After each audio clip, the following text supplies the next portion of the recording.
কোৰ্টৰ নিৰ্দেশত এনআৰসি এখন প্ৰস্তুত কৰাৰ কাম হাতত লোৱা হয় আৰু এনআৰসি নিৰ্মাণৰ কাম সম্পূৰ্ণ হয় এনআৰসি নিৰ্মাণৰ কাম সম্পূৰ্ণ হোৱাৰ পিছত সুপ্ৰিম কোৰ্টে এটা জাজমেন্ট দিয়ে যে এই ডেটাখিনি সিকিউৰ কৰিব লাগে আৰু এই ডেটাখিনি সিকিউৰ কৰাৰ পিছতহে আমি এনআৰসি খনৰ যিখিনি পৰৱৰ্তী ব্যৱস্থা সেই পৰৱৰ্তী ব্যৱস্থাখিনিত আমি আগবাঢ়িব লাগে অধ্যক্ষ মহোদয় আমি এই এনআৰসি ৰিলেটেড ডেটাখিনি সিকিউৰ কৰাৰ কাৰণে আমি বিভিন্ন কামত আমি লাগি আছো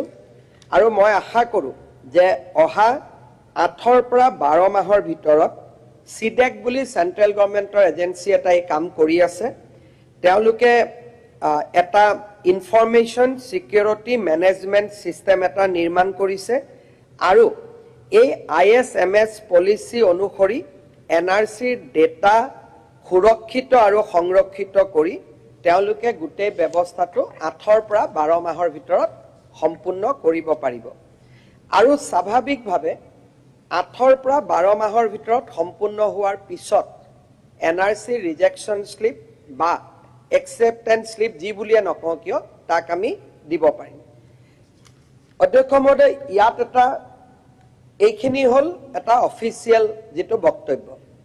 কিন্তু ইয়াৰ লগত আমাৰ ৰাজ্য চৰকাৰৰ স্থিতি এটা জড়িত হৈ আছে অসম চৰকাৰে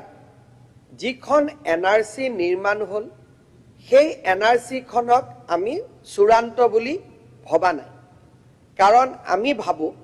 যে এই এনআৰসি খনত সেই সময়ত বহু লোকে আৰু পৰৱৰ্তী সময়ত তাৰ বহু তথ্য প্ৰকাশ পাইছে যে বহু লোকে এনআৰসি নিজৰ নাম বিভিন্ন উপায়েৰে তেওঁলোকে নিজৰ নাম অন্তৰ্ভুক্ত কৰিছে একে নামৰ সুযোগ লৈ বিশেষকৈ যদি কৰবাত কাছাৰত কোনোবা এজন বাপেকৰ নামৰ লৈতে এটা মানুহ আছে মই কামৰূপত আছো পুত্ৰ আৰু পিতৃৰ মিলন হৈ গল এই ধৰণৰ বিভিন্ন কথাৰে আনকি ট্ৰিব্যুনেলত ডিক্লেয়াৰ্ড ফৰেনাৰ্সো এনআৰসি ভিতৰত নাম অন্তৰ্ভুক্ত কৰিছে আমি উচ্চতম ন্যায়ালয়কো কৈছো ভাৰত চৰকাৰৰ লগতো আমি কথা পাতিছো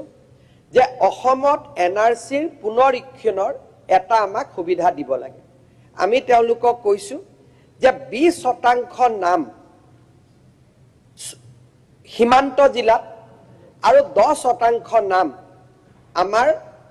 আন জিলা কেইখনত আমাক এটা স্যাম্পল চেকিং কৰিব সুযোগ দিব লাগে আৰু স্যাম্পল চেকিংত যদি কোনো আমি ভুল নাপাও আমি এনআৰসি খনৰ মতে কাম আগবঢ়াম কিন্তু 20% বৰ্ডাৰ ডিস্ট্ৰিক্টত ৰিভেৰিফিকেশন আৰু 10% ৰিভেৰিফিকেশন ইন আদাৰ ডিস্ট্ৰিক্ট এই দুইটা কাম যদি আমি কৰিব পাৰো তেতিয়া হলে মানুহৰ মনত সন্দেহ নোহোৱা হ'ব আৰু মানুহে স্বাভাৱিকভাৱে এনআৰসি খনক এটা সঠিক দস্তাবেজ বুলি স্বীকাৰ কৰিব এই গুটেই এনআৰসি খনৰ ওপৰত যেটো সন্দেহ এই সন্দেহটো ৰাজ্য চৰকাৰে নহয় আনকি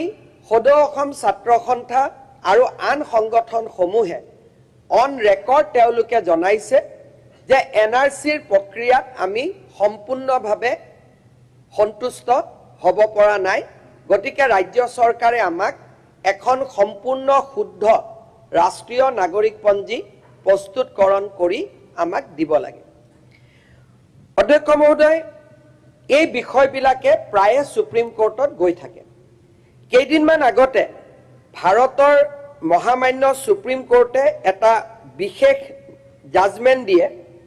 সেই জাজমেন্টত এটা কথা সুপ্ৰিম কোৰ্টে স্পষ্ট কৰি দিয়ে যে এনআৰসি আৰু বিদেশী বিতৰণৰ মাজত কোনো সম্পৰ্ক নাই অৰ্থাৎ ইয়াত কৈছে যে যেটো আমি ফাইনাল কথাটো কৈছো এজন আবেদনকাৰীয়ে তেওঁ সুপ্ৰিম কোৰ্টত গৈ আবেদন কৰিলে যে মোৰ এনআৰসিত নাম আছে কিন্তু নাম থকা সত্ত্বেও ট্ৰিব্যুনেলে মোক ফৰেনাৰ্স বুলি ডিক্লেয়াৰ কৰিলে এই কেছটো হল ৰফিকুল হক ভাৰ্সেস ইউনিয়ন অফ ইন্ডিয়া তেওঁ গৈ সুপ্ৰিম কোৰ্টত দাবী কৰিলে বা সুপ্ৰিম কোৰ্টত আবেদন কৰিলে যে মোৰ নামটো যেহেতু এনআৰসিত ইতিমধ্যে সোমাইছে সেইবাবে ৰাজ্য চৰকাৰে বা ভাৰত চৰকাৰে মোক এই ক্ষেত্ৰত কোনো ধৰণৰ মোৰ বিৰুদ্ধে ন্যায়াধিকৰণত কেছ নহব বা মোক যেটো ফৰেনাৰ্স ডিক্লেয়াৰ কৰিছে সেই ব্যৱস্থাটো ইলিগেল বা সেই ব্যৱস্থাটো সুপ্ৰিম কোৰ্টে স্থগিত কৰিব লাগে ইয়াতে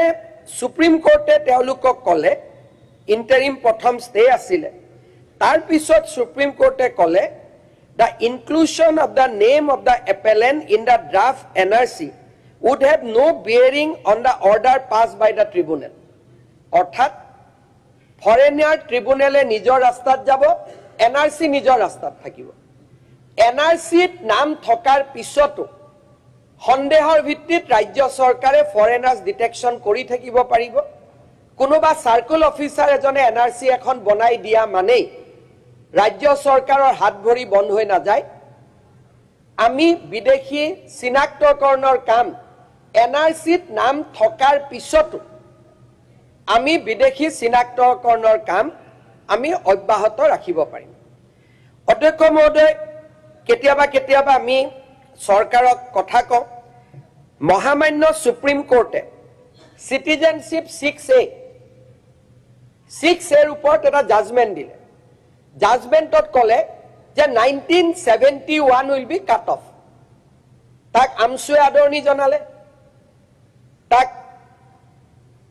কংগ্ৰেছ দলৰ বহু কেইজন বিধায়কে আদৰণি জনালে আৰু ছাত্ৰ সন্থায়ও আদৰণি জনালে যে এতিয়াৰ পৰা 71 will be cut off অধ্যক্ষ মহোদয় জাজমেন্টক আমি আদৰণি জনালো কিন্তু জাজমেন্টৰ ভিতৰত লিখা কথাখিনি আমি কোনে কিমান ভাল কৰি পঢ়িলো তাৰ ওপৰত এটা প্ৰশ্নবোধক চিন থাকি যায় সুপ্ৰিম কোৰ্টে এই জাজমেন্টৰ সময়ত এটা কথা সুপ্ৰিম কোৰ্টে স্পষ্টভাৱে উল্লেখ কৰিলে and this is a constitutional bench সাংবিধানিক বিচাৰপীঠ এখন ইয়াতে 5 জন সুপ্ৰিম কোৰ্টৰ জাজ আছিলে চিফ জাষ্টিস DY চন্দ্ৰচূড় জাষ্টিস সূৰ্যকান্ত মিশ্ৰ MM সুন্দৰেশ মনোজ মিশ্ৰ আৰু JB পাদিৱালা মাইনৰিটি জাজমেন্টত JD পাদিৱালাই কলে যে 71 কাট অফ ইজ ৰং কাট অফ ইজ 51 যত ভাৰতৰ লগত একে কাট অফ হ'ব কিন্তু মেজৰিটি জাজমেন্টে কলে যে cut off will be 1971 Assam চুক্তি অনুসৰি যিখন সংসদে চুক্তি বনাই তাক আমি ন্যায্যতা প্ৰদান কৰিছো এতিয়া আৰু 51 লৈকে ঘূৰি যোৱাৰ প্ৰশ্ন নাই 1971 will be the cut off year we have done enough research in last 2 years যে কোন মানুহে এনেকে চলে বলে কৌশলে নাম খুমৱাল আৰু মোৰ দিনত যদি হৰ্ষ মণ্ডল আহিলেতেন মইতো জেলত ঢালি দিলো যদি এনআৰসি মই মুখ্যমন্ত্ৰী থাকোতে হলেতেন মইতো তেতিয়া খালাস কৰিলো through da process of law ইমান ডাঙৰ খেলা মই অসমৰ ভৱিষ্যতৰ লগত খেলিব নিদিলো so much money has come during that period of time now we have documented all the evidences আপোনালোকে আচৰিত হ'ব অসমক লৈ কিমান ষড়যন্ত্ৰ চলি আছে we have find out Facebook account of almost 2600 ইছলামাবাদৰ পৰা চলে ৰিয়াদৰ পৰা চলে সৌদি আৰবিয়াৰ পৰা চলে তেওঁলোকে ৰাহুল গান্ধীৰ কো ওয়েলকাম নকৰে কিন্তু অসমৰ এজন নেতাক ওয়েলকাম কৰে and I have documents মই 10-12 দিনৰ ভিতৰতে মই প্ৰেছত কিছু এনেকুৱা একাউণ্ট আনি দিম তেওঁলোকে দুটা কামতে টুইট কৰে ফেসবুক কৰে হয় প্যালেষ্টাইনৰ ওপৰত নহলে অসমৰ ওপৰত বাকি আন কোনো কামৰ ওপৰত নকৰে আমাৰ ওপৰত অসমত খিলঞ্জিয়া আৰু মই মুছলিম মানুহ খিলঞ্জিয়া নহয় বুলি নকওঁ খিলঞ্জিয়া বুলি ক'লে it is a secular definition খিলঞ্জিয়া ভাৰতীয় হক অসমীয়াই হক বহুত ডাঙৰ ষড়যন্ত্ৰ আৰম্ভ হৈছে and we have to register it through the process of law Debabrata Saikia ডাঙৰীয়াই কৈছে ঘুৰাই আনিছে ঘুৰাই আনাৰ প্ৰশ্নই নাই we are pushing back এতিয়াও 35 জনক ৰেডি কৰি থৈ দিছো পানীৰ কাৰণে পুশ বেক কৰিব পৰা নাই পানীটো কমিলে পুশ এতিয়াও 35 জন ৰেডি হৈ আছে যেটো ইয়াত কৈছে যে তেওঁলোকক ঘুৰাই আনি নিজৰ অস্পষ্ট স্থিতি ৰাজ্যক দেখুৱালে স্থিতি বহুত স্পষ্ট বহুত বেছি স্পষ্ট যেনেকে আজি ট্ৰাইবেল বেল্ট এণ্ড ব্লকৰ ওপৰত ক'লে 1954 ইজ কাট অফ, কংগ্ৰেছেও এগ্ৰী কৰিলে।